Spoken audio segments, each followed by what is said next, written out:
देवरानी की सौतन। राधा एक सीधी सादी लड़की है। उसकी सास विमला तो उसे बहुत प्यार करती है, लेकिन उसकी जेठानी लता को राधा बिल्कुल पसंद नहीं। राधा अपने ससुराल में बहुत खुश थी, लेकिन उसकी ये खुशी ज्यादा दिनों तक नहीं टिकी, क्योंकि राधा का पति मिहिर उसकी सौतन ले आया। ये कौन है जी? आप किसको घर पर ले आए? ये इस घर की नई बहू और मेरी पत्नी सोनाली है। क्या आपने दूसरी शादी कर ली? ऐसा करते हुए आपको शर्म नहीं आई? आपने एक बार भी मेरे बारे में नहीं सोचा? ये क्या बोल रहा है बेटा? तेरी पहली पत्नी के होते हुए तू दूसरी शादी कैसे कर सकता है? कौन है ये चुड़ैल? निकाल इसे यहाँ से। माँ राधा, आप दोनों एक बात समझ लो। मैंने सोनाली से शादी अपनी मर्जी से की है, वो यहीं रहेगी।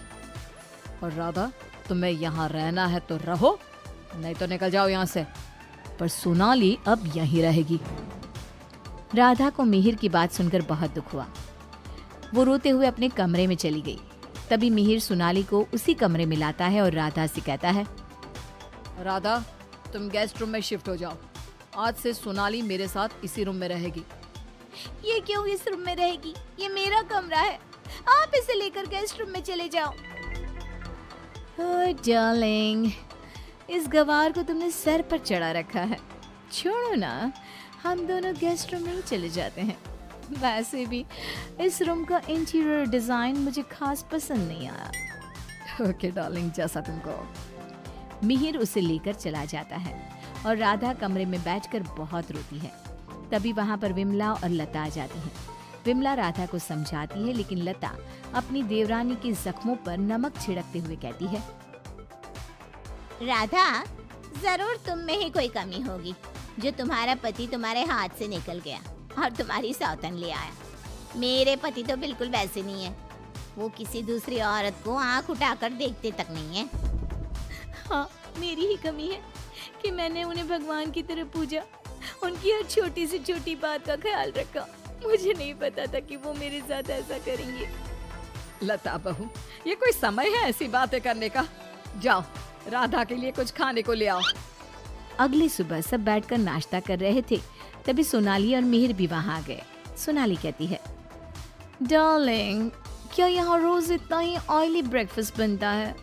मुझे इतना ऑयली खाने की आदत नहीं। सुबह कुछ हेल्दी फूड खाना चाहिए। आज तुम ये खा लो डार्लिंग, कल से तुम जो कहोगी इस घर में वही बनेगा। ओके डार्लिंग, मैं आज तुम्हें अपने हाथों से खाना खिलाऊंगी। सोनाली मिहिर को अपने हाथों से खाना खिलाती है। ये देखकर राधा को बहुत दुख होता है। उसके बाद मिहिर अपने ऑफिस चला जाता है। तब लता सोनाली से कहती है, सोनाली, कैसा लगा तुम्हें अपना ससुराल?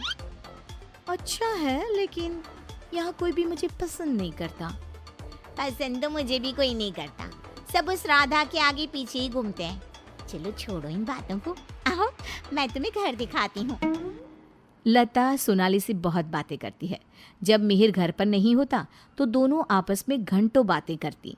लता और सोनाली की नजदीकियां देखकर विमला सोचती है, ये लता बहू हमेशा सोनाली से गुड़ पर चींटी की तरह क्यों चिपकी रहती है? राधा से तो कभी इसने ढंग से बात भी नहीं की। राधा भी तो इसकी देवरानी है और ये देवरानी से बोलती तक नहीं, लेकिन देवरानी की सौतन से चिपकी रहती है। विमला ये सब सोच ही रही होती है कि तभी वहां राधा आकर पूछती है, माँ जी, आज रात के खाने में क्या बनाऊं? अरे राधा, मुझसे क्या पूछ रही है? अपने पति से पूछ। मिहिर जी। राधा कुछ बोल पाती इससे पहले ही मिहिर बोल पड़ता है, माँ, मैं और सोनाली आज शाम मूवी देखने जाएंगे और डिनर भी बाहर करेंगे, तो आप हमारे लिए कुछ मत बनाना। ये बोलकर मिहिर वहां से चला जाता है। राधा रोते हुए अपनी सास से कहती है, देखा माँ जी आपने, आप ये मुझसे बात करना भी पसंद नहीं करते। ये मेरे साथ ऐसा बर्ताव करते हैं जैसे मैं इस घर में रहती ही नहीं हूँ। अरे ना ना बेटा, रो मत तू। उस सोनाली का जादू इसके सर से उतरेगा ना तो ये फिर से तुम्हारे पास ही आएगा। शाम को मिहिर सोनाली को आवाज देता है, सोनाली, सोनाली जल्दी बाहर आओ। इतनी देर करोगी तो मूवी शुरू भी हो जाएगी। ओह डार्लिंग, तुम तो तैयार भी नहीं होने देते। देखो कैसी लग रही हूँ मैं? हमेशा की तरह बहुत खूबसूरत। अब चलो जल्दी करो, बहुत देर हो रही है। मिहिर सोनाली के साथ चला जाता है। ये सब देखकर राधा बहुत रोती है। इसी तरह एक दिन सभी बैठकर खाना खा रहे होते हैं कि तभी मिहिर सोनाली से कहता है, सोनाली, कल मैं ऑफिस नहीं जाऊंगा, कल हम शॉपिंग पर जाएंगे। ठीक है डार्लिंग।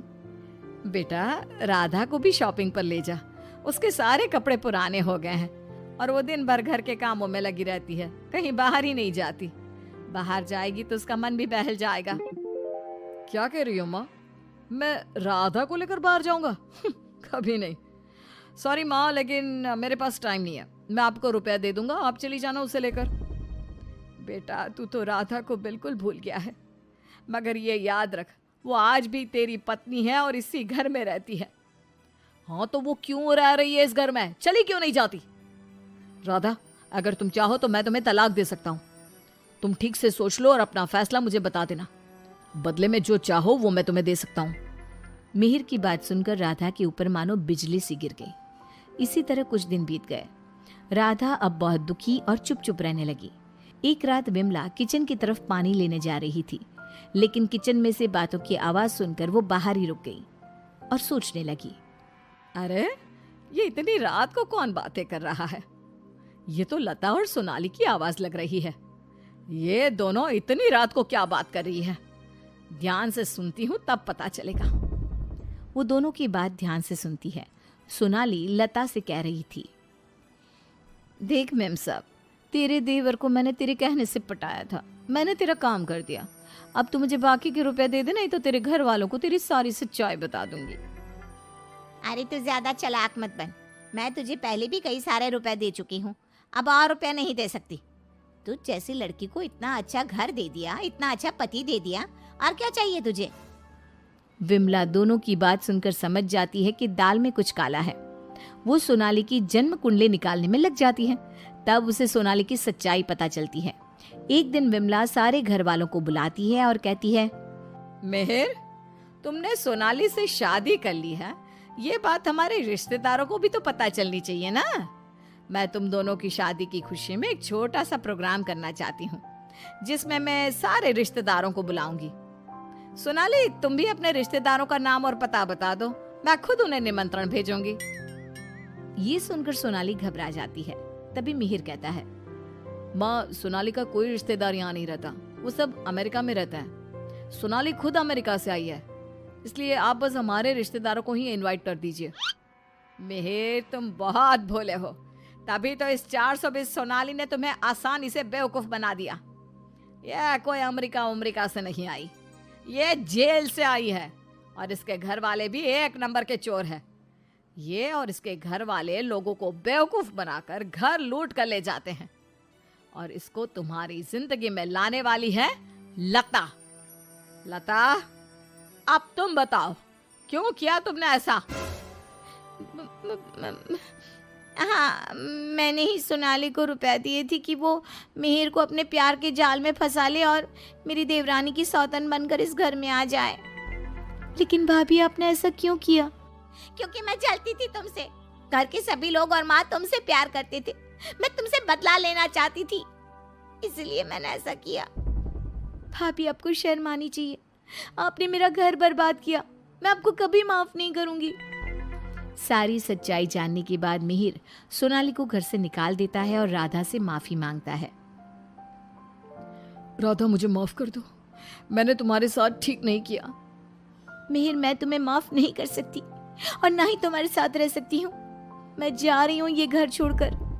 लेकिन राधा, इसमें मेरी क्या गलती? ये सब तो भाभी ने किया है ना, मैं तो बेकसूर हूँ। अगर सोनाली सच में अच्छी लड़की होती तो क्या तुम उसे छोड़ते? कभी नहीं। और इस बात की क्या गारंटी है कि कल तुम्हें सोनाली से अच्छी लड़की मिलेगी तो तुम दोबारा ऐसी गलती नहीं करोगे? राधा अपना सामान लेकर घर से जाने लगती है। विमला और मिहिर उसे बहुत रोकते हैं, लेकिन वो नहीं रुकती। राधा जाते जाते अपनी जिठानी से कहती है, भाभी, आप क्यों उदास खड़ी हो? आपने जो चाहा था वो तो पूरा हो गया ना।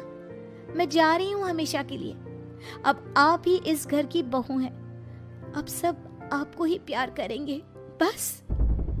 तभी लता का पति विकास आ जाता है और कहता है, नहीं राधा, ये इस लायक नहीं कि इसे कोई प्यार करे।